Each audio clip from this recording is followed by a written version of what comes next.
তো আমার বন্ধুরা দূরেই আছে একটুখানি, আমি যাচ্ছি, আমি বাড়ি থেকে এলাম। দেখতে পাচ্ছেন গাছটা এখানে সুন্দর পড়ে আছে, ঠিক আছে।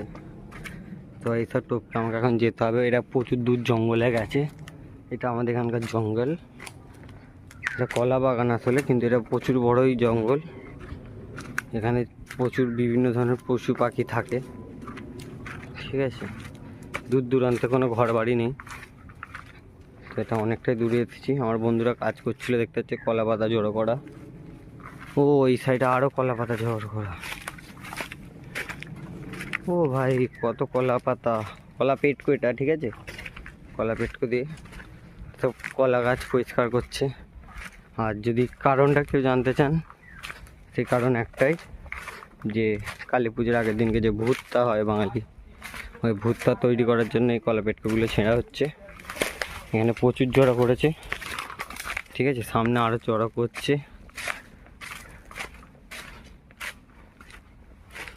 আর এরা সবাই দেখুন,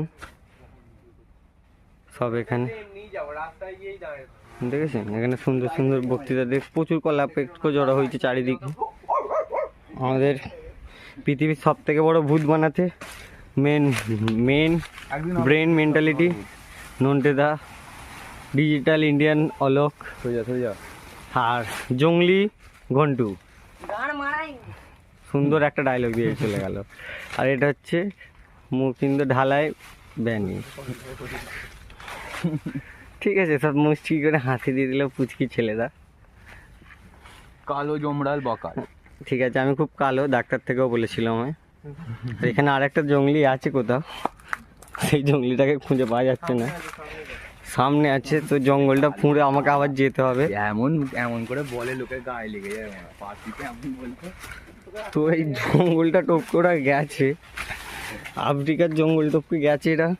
এখানে দেখতে পাচ্ছেন জঙ্গলি পাতা ছিঁড়ছে।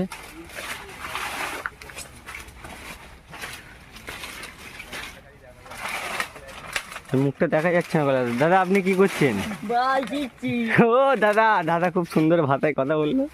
এই ভাষাটা খুব সুন্দর, গায়ে লাগাবেন না, বাচ্চারা একটু এরকম করে থাকে, কারণ এদের অল্প বয়স, জ্ঞান নেই, ঠিক আছে। তো আপনার কেমন লাগছে দাদা, যে ভূতটা তৈরি হবে কেমন হবে? পৃথিবীর সব থেকে বড় ভূত হবে কি? হ্যাঁ, ঠিক আছে দাদা, এ প্রচুর খেটে আসছে দূর থেকে, অনেক বাজ এনে বলছি দাদা পৃথিবীর সব থেকে বড় ভূত থেকে আপনারাই বানাচ্ছেন? দাদা বলছি যে এই ভূতটার হাইট উচ্চতা কত, আমরা এটা জানতে দিদি